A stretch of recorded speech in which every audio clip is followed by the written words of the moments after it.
Hello, beautiful YouTube family. This is Alejandra Valenzuela, sometimes known as Hannah, and I have not made a video in a really long time. Confession, I missed you, okay? I've missed coming on, I've missed making videos, and I also needed a break.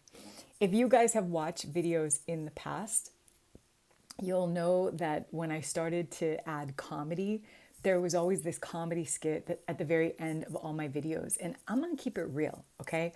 While it was good and great and I loved it and it's so much fun and I'm like reliving hilarious movie quote moments with like me and my brother and my sister and my cousins, it all of a sudden started to put a ton of pressure.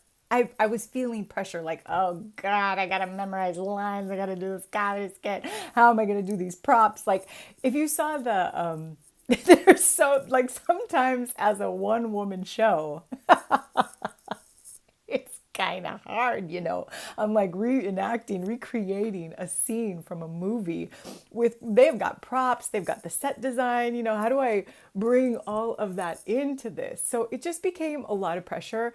And I was like, F it, I can't do it. And then what that did, unfortunately, is it prevented me from coming on to do videos because I made this vow, you know, based off this feedback from a wizard.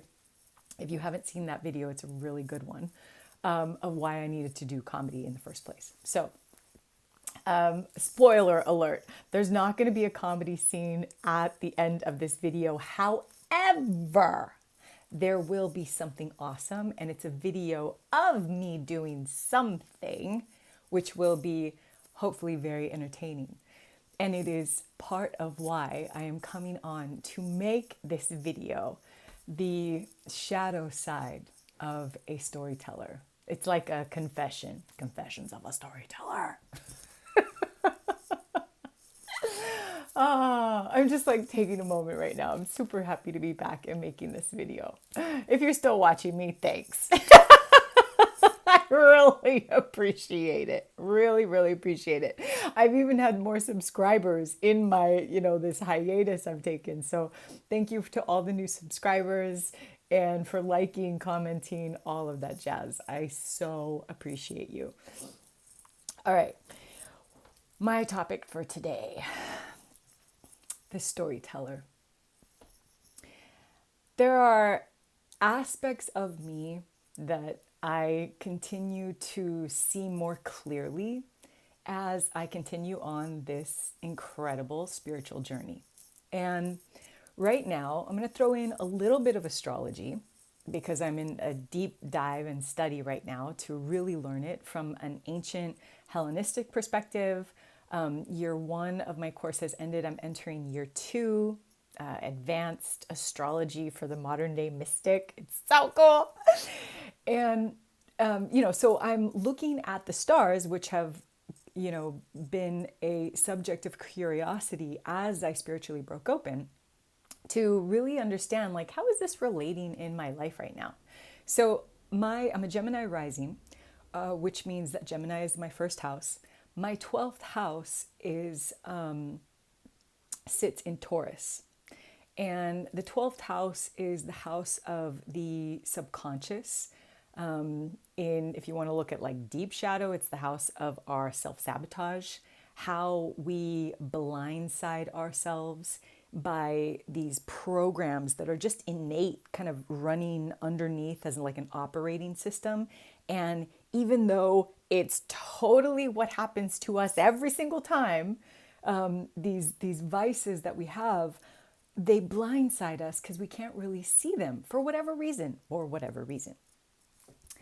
Jupiter, the biggest planet, you know, I mean, apart from the sun, but the biggest planet with it's called a benevolent planet, right? It's like in the Greek pantheon, this would have been the equivalent of Zeus.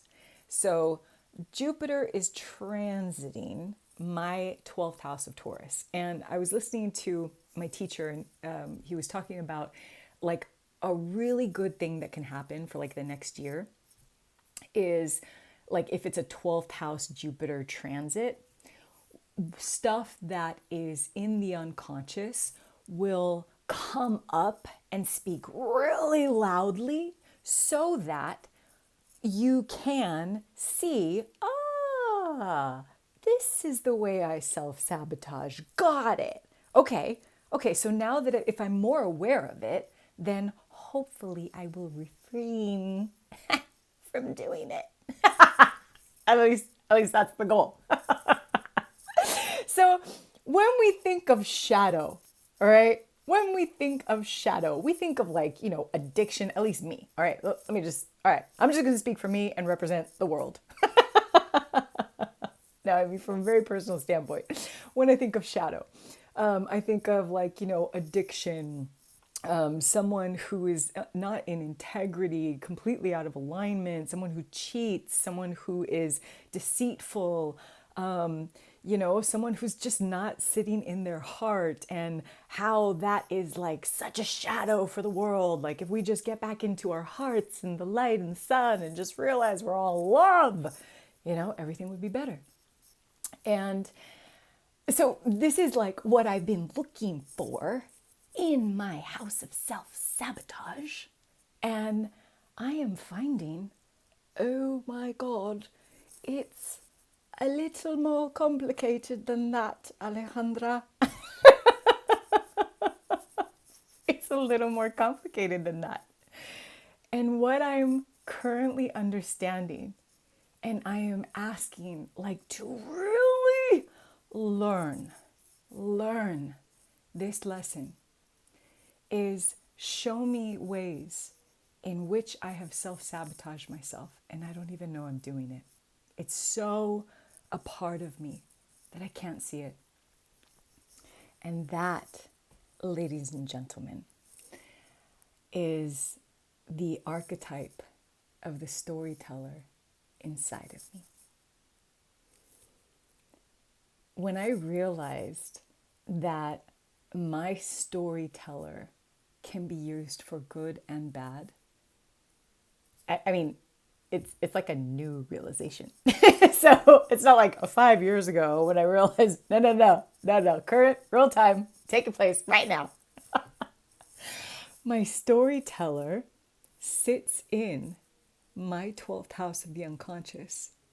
And thank you, Jupiter, for this transit, because she is coming up and speaking, and I'm seeing her in a really big way to understand how I self-sabotage. So let's talk first about the wonderful qualities of my gorgeous storyteller.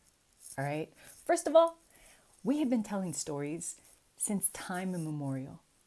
Oral tradition is literally what brought down the history from our culture, from our love, from the wisdom, those teachings of wisdom. All of this was done through storytelling. Okay, even astrology, when I think about all the archetypes, there's stories to relate it to different planets and houses and journeys and transits and aspects. And we need the stories as a way for us to get perspective, to be able to work with it properly, to interpret it properly. So storytelling is necessary in our world.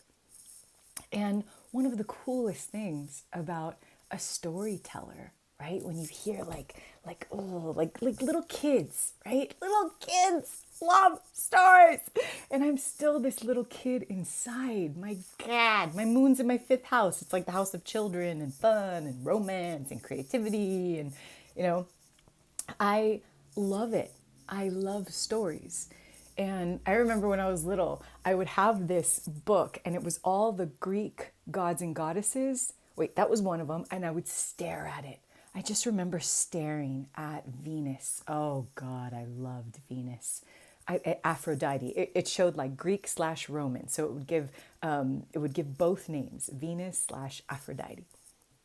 And, then there was like another story. I think it was on a record. Yes, born in 1979. There were records when I was very, very little. And my mom would put the record on and I would open up this book. And I had the story memorized from the record, but I'd be holding this book and I'd be flipping through the pages. And I was probably, God, Mom, I hope you can like help me with this. I think I was like maybe 3 years old, maybe. And people thought like, oh my God, Chris, can your daughter read? Like, is she reading right now? Because it was so convincing. It was like, and then Chicken Little went over to the farm and then he saw some other chickens. Like I was so into it. And stories at the end of the day, a good story. I guess they do a few things, right? They can teach us lessons. They can help us have empathy for the human journey. They can connect us to our heart, connect us to the emotions inside of us that we don't allow ourselves to feel, but by someone telling a story, it brings it forth in us to feel. And it also teaches us how to dream. My God, it teaches us how to dream and dream big. And I have this dreamer inside of me. So these are all the great aspects of my storyteller. And she's not going away, okay? She's here to stay. And here's what my Jupiter 12th house transit is teaching me about this storyteller. If my life is a story, then part of the issue that does not serve me is when my storyteller tries to predict the future and really holds on like this is the truth of what's going to happen.